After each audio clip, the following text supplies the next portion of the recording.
जिस समय पूरे देश में उत्तरकाशी के मुस्लिम दुकानदारों के पलायन की खबरें दिखाई जा रही थी, ठीक उसी समय काल में हिमाचल प्रदेश की एक खबर को दबाए जाने की पूरी कोशिश की जा रही थी ताकि यह खबर लोगों तक ना पहुंच पाए। और जिस दौर में कुछ लोग मुस्लिम युवक और हिंदू युवती के लव जिहाद वाले संबंधों को प्रेम कहने लगे हैं, ठीक उसी दौर में हम उसी दौर की बात कर रहे हैं। ठीक उसी दौर में एक हिंदू युवक को एक मुस्लिम लड़की से प्रेम करने की सजा मौत के तौर पर दे दी गई। यहां प्रेम की परिभाषा बदल गई। हिमाचल प्रदेश के चंबा में मनोहर नाम के एक 22 वर्ष के लड़के को इसलिए मार दिया गया क्योंकि उसको एक मुस्लिम लड़की से प्रेम हो गया था। चंबा के सलूनी का रहने वाला मनोहर 6 जून को लापता हो गया था। परिवार वालों ने पुलिस स्टेशन में शिकायत की तो पुलिस ने लापता रजिस्टर में नाम लिखकर उसकी तलाश शुरू कर दी। न मनोहर के माता पिता को जानकारी थी, न पुलिस कर्मियों को कोई खबर थी कि मनोहर की लाश पास के ही एक बरसाती नाले में पत्थरों में दबा कर रखी गई है।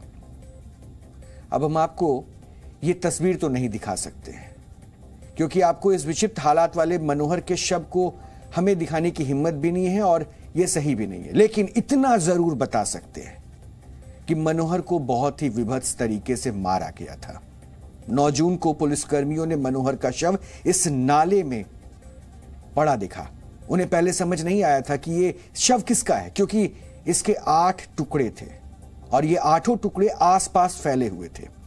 पुलिसकर्मियों ने काफी मशक्कत के बाद यानी काफी प्रयास के बाद सभी टुकड़ों को इकट्ठा किया और तब जाकर पता चलता है कि 6 जून को लापता हुए मनोहर की मौत हो चुकी है और मनोहर के शव को एक बोरी में रखा गया था, लेकिन बोरी से खुलकर ये टुकड़े फैले हुए थे।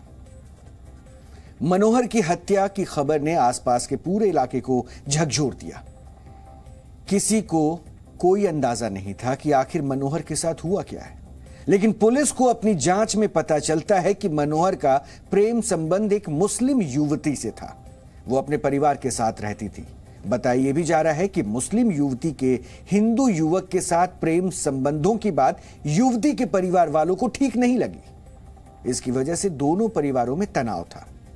वजह यही थी कि युवक अलग धर्म से ताल्लुक रखता है और पुलिस ने शुरुआती जांच के बाद 3 लोगों को गिरफ्तार भी किया और 7 लोगों को हिरासत में ले लिया।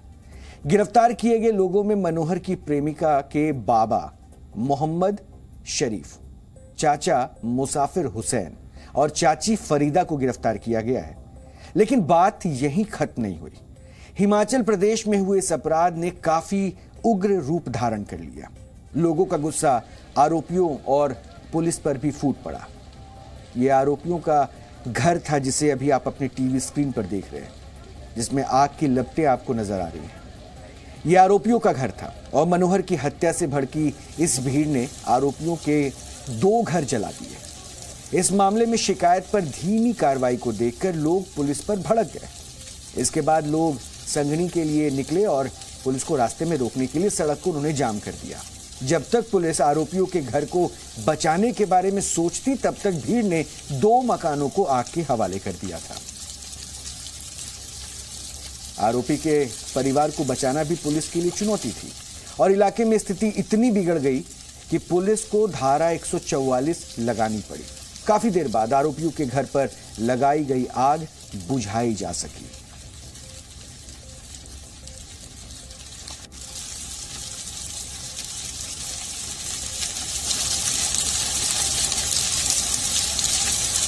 देवभूमि हिमाचल प्रदेश से एक दिल दहला देने वाला वाकया जो है वो सामने आया है, जहां पर मनोहर जो कि 21 वर्षीय एक युवक है, संगली गांव का, हिमाचल प्रदेश के चंबा जिले में ये पड़ता है और वहीं पर हम यहां पर मौजूद हैं जहां पर 6 तारीख से वो लापता था और 9 तारीख को उसका जो शव है वो पासी के एक नाले में यहां पर बरामद हुआ और 8 पीसेस में कटा हुआ ये शव बरामद हुआ, जिसके बाद लगातार पूरे इलाके में सनसनी फैल गई और उसके बाद जो भीड़ है, जो आम जनता है यहाँ पर उनमें काफी ज्यादा गुस्सा है और वो जो अल्पसंख्यक समुदाय के जो लोग हैं उनका एक जो घर है उसे यहाँ पर आगजनी कर दी, उसे जला दिया गया। और तब ये लगातार तस्वीरें देख सकते हैं जहां पर बेकाबू जो भीड़ है वो इतना गुस्से में थी कि लगातार हिंदुओं के ऊपर जो लगातार इस तरह के हमले हो रहे हैं उसकी वजह से यहाँ पर गुस्सा जो है वो उनमें था। और इसी की वजह से जो मुख्य आरोपी जो इसमें बताया जा रहा है मोहम्मद मुसाफिर, उसे गिरफ्तार किया गया और इसके अलावा करीबन 10 लोग जो हैं वो हिरासत में ले गए हैं। एसएसपी चंबा ने भी बताया कि लगातार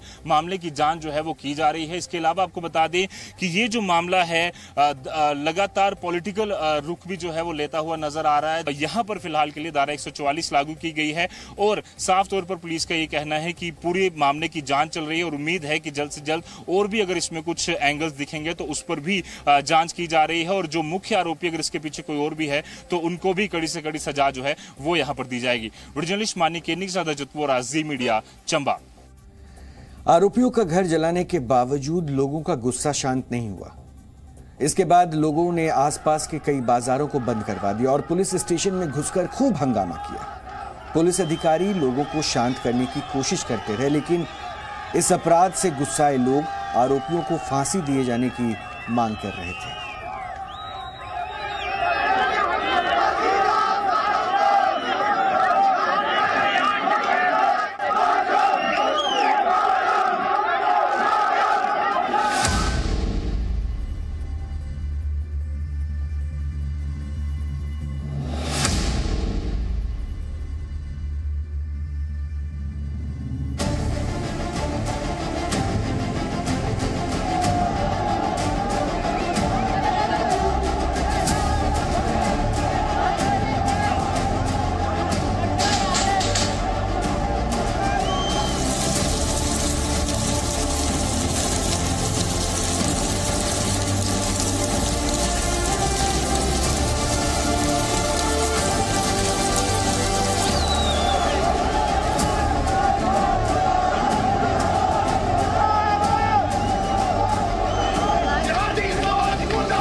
आज स्थिति बिल्कुल शांतिपूर्वक बनी हुई है। वहाँ पर धारा 144 लगी हुई है, इसीलिए स्थिति बिल्कुल शांत है और पर्याप्त मात्रा में पुलिस बल वहाँ पे तैयार है और उस रेंज के डीआईजी भी वहीं पर है।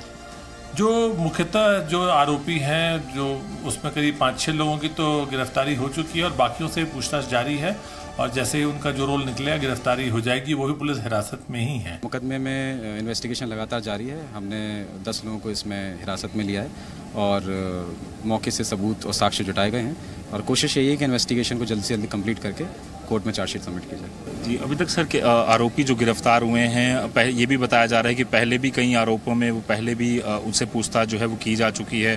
जयराम ठाकुर ने भी आरोप लगाए कि 1998 में कुछ आरोप थे उसके ऊपर। क्या कुछ मामला अभी तक पता चला? देखिए, इस तरह की बातें सामने आ रही हैं। इन सभी बातों को हमने अपने संज्ञान में लिया है और इनकी जाँच की जाएगी और जाँच के आधार पर अगर कोई कार्रवाई बनती है तो वो की जाएगी।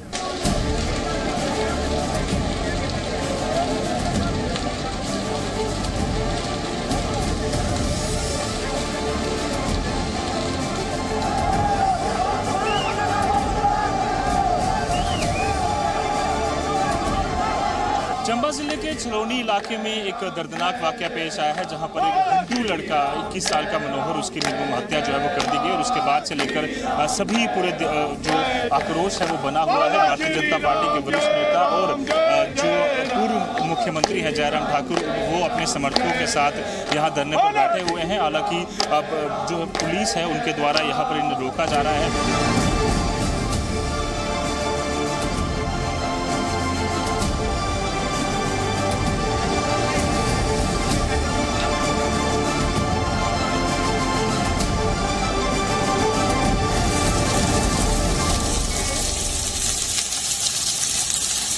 बहुत दुर्भाग्यपूर्ण है। हम शांतिप्रिय ढंग से परिवार को मिलने के लिए जा रहे थे और इतने दुख की घड़ी में भी हम परिवार को मिलने जा रहे हैं और सरकार हमें रोक रही है। सचमुच में बहुत पीड़ा है मन को इस सारी घटना से। तो मैं समझता हूं कि वैसे होना तो ये चाहिए था कि मुख्यमंत्री स्वयं अभी तक वहां पर जाते। मुख्यमंत्री स्वयं नहीं गए, सरकार का कोई प्रतिनिधि नहीं गया। घटना की जांच के लिए एसआईटी कॉन्स्टिट्यूट किया। हमारा मानना है कि इसकी जांच एनआईए के माध्यम से होनी।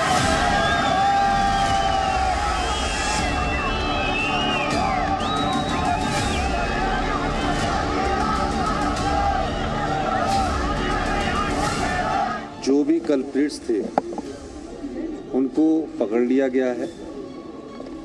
और अगर वो विपक्ष के नेता अगर ये समझते हैं कि हमें इसकी जांच NIA से करवानी चाहिए, वो हमारे पास रिप्रेजेंटेशन दे, हमें इसमें कोई हर्ज नज़र नहीं आता है अगर वो चाहेंगे। विपक्षी पार्टी का मुख्य मुद्दा ये होना कि राजनीतिक तौर पर इसको कैसे आगे बढ़ाया जाए, ये गलत बात है। हमें हिमाचल प्रदेश की जनता ने सभी समुदायों की सुरक्षा और उनके माल हानि का जिम्मा दिया है।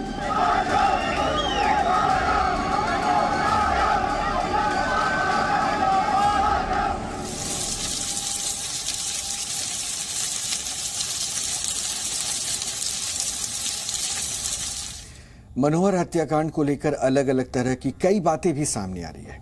इसमें मुस्लिम युवती से प्रेम संबंध का होना भी है और ये भी कहा जा रहा है कि युवती के परिवार की दबंग छवि भी मनोहर की मौत की वजह बनी। कहा यह भी जा रहा है कि जिस युवती के साथ मनोहर के प्रेम संबंध थे, उस युवती के दादा इलाके में दबंग वाली छवि रखते थे।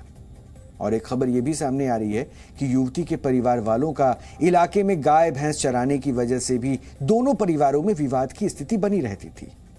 हम इस मामले में पीड़ित मनोहर के परिवार से भी बात करने पहुंचे और उनकी तरफ से क्या कुछ कहा गया, अब आपको उनको भी सुनना चाहिए। हिमाचल प्रदेश के चंबा जिले के संगली इलाके में इस समय मौजूद हैं और ये थरौली गांव है जो कि मनोहर का घर है। इस परिवार में भी शोक का माहौल है क्योंकि कुछ दिन पहले इन्होंने अपना एक जवान बेटा खोया है। और जो बातें निकलकर सामने आ रही हैं वो ये है कि एक अल्पसंख्यक समुदाय के जो परिवार है उन्होंने इस मनोहर की जो है निर्मम हत्या की है। जानकारी इस तरह की आ रही है कि जो परिवार ने जो बताया है, जिस तरह से 60 टुकड़े जो हैं मनोहर के किए थे और एक नाले के पास उसका शव जो है वो बरामद हुआ है। परिवार के सदस्य हमारे साथ मौजूद हैं। इनके पिताजी हैं मनोहर के, राजू, इनसे बातचीत करें। राजू जी, कब आपको पता चला, कितने दिन से आपका बेटा जो है वो मिल नहीं रहा था और कब आपको ये पता चला कि पता चला मेरे को तो फिर गया तोपा, मैंने ढूंढा, फिर मैं वीरवार को रिपोर्ट किया इधर थाने, फिर शुक्रवार को मेरे को डेड बॉडी मिली। उन्होंने फिर इस काम उन्होंने बोला कि हमें मारा, शरीफ ने परिवार ने 4 बंदे ने बोला। उन्होंने माना या हमने मारा? उन्होंने मारा। हाँ जी, हाँ जी। तो ये जिसने मारा है, इससे आपके परिवार के संबंध कैसे थे? मुलाकात होती थी? मुलाकात होती थी, कुछ संबंध अच्छे थे। कोई डर कभी रहा हो? ना, नहीं रहा डर। कभी इनके घर के बाहर से निकले हो, कोई धमकी इन्होंने दी हो? ना, मेरे को तो नहीं दी, नहीं दी कभी नहीं, ऐसा कुछ नहीं? ना, नहीं किया। तो क्या लगता है वो क्यों किया होगा इन्होंने?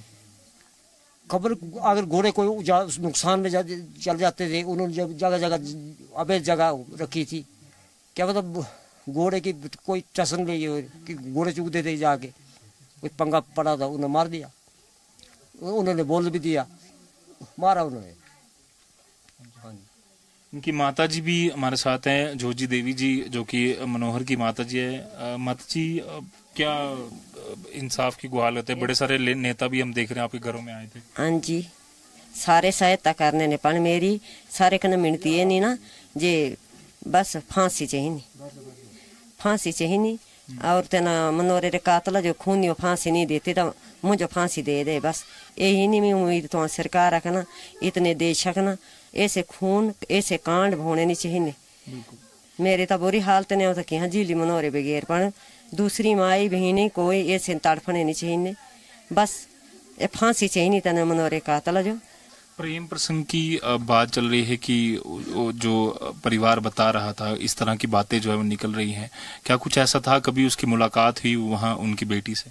हमने तो ऐसे कभी नहीं सुना, ना उसने हमारे साथ बात लगाई, क्योंकि 15-20 दिन के बाद उसकी शादी होने वाली थी, जो कि यहाँ से 20 किलोमीटर दूर कंधवारा पंचायत में हमने उसकी मंगनी कर रखी थी। अभी मकान का काम चल रहा था। वो मतलब कि सोमवार को शाम को गया और मंगलवार को उसको उन लोगों ने मार दिया। हिमाचल प्रदेश में सांप्रदायिक तनाव की स्थिति ना के बराबर रहती है, ये सच्चाई है हिमाचल प्रदेश की। लेकिन ये पहली बार है जब एक खास इलाके में इस तरह का तनाव देखने को मिला है। और जिस चंबा क्षेत्र में ये घटना हुई है उसको अपनी एक खास परंपरा की वजह से सांप्रदायिक सौहार्द की मिसाल के तौर पर भी पेश किया जाता है। चंबा में जुलाई महीने में विश्व प्रसिद्ध मिंजर मेला लगता है। मिंजर मेले की शुरुआत हिंदू देवी देवताओं को मुस्लिम परिवार की ओर से दिए गए चढ़ावे के साथ शुरू होती है और यह परंपरा शाहजहां के समय से चली आ रही है। 17वीं शताब्दी में शाहजहां ने दिल्ली में युद्ध कौशल की एक प्रतियोगिता को आयोजित किया। इसमें कई राजाओं, मुगल और तुर्क कमांडरों ने हिस्सा लिया था। इसी प्रतियोगिता में चंबा के राजा पृथ्वी सिंह को भी आमंत्रित किया गया, उनको न्योता दिया गया। शाहजहां ने विजयी प्रतियोगी को मनचाही वस्तु देने का वायदा किया था। पृथ्वी सिंह ने इस प्रतियोगिता में सभी कमांडरों और राजाओं को हरा दिया था। तब उन्होंने शाहजहां से एक विशेष शालिग्राम मांगा था, जिसे मुगल दरबार में वजन नापने की वस्तु के तौर पर इस्तेमाल किया जा रहा था। शाहजहां ने अपना वायदा निभाया और शालिग्राम की सुरक्षा के लिए मिर्जा शाफी बेग और उनके परिवार को चंबा तक के लिए रवाना किया गया था। यह मिर्जा का परिवार तभी से चंबा में आकर बस गया था। इसके बाद से ही यह परंपरा बन गई कि मिंजर मेले की शुरुआत में पहला चढ़ावा मिर्जा परिवार की ओर से ही चढ़ाया जाता है। इसके बाद मेले की शुरुआत होती है।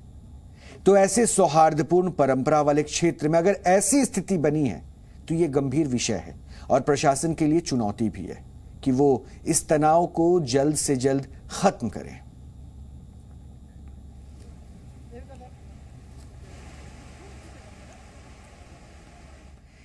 इस तनाव की स्थिति को खत्म करना प्रशासन की भी चुनौती है और वहां के लोगों की भी जिम्मेदारी है, क्योंकि ये तनाव किसी भी हाल में वहां के लोग जो वहां रह रहे हैं, जहां हिमाचल में ये चीजें कभी हुई नहीं थी, उनके लिए भी सही नहीं है।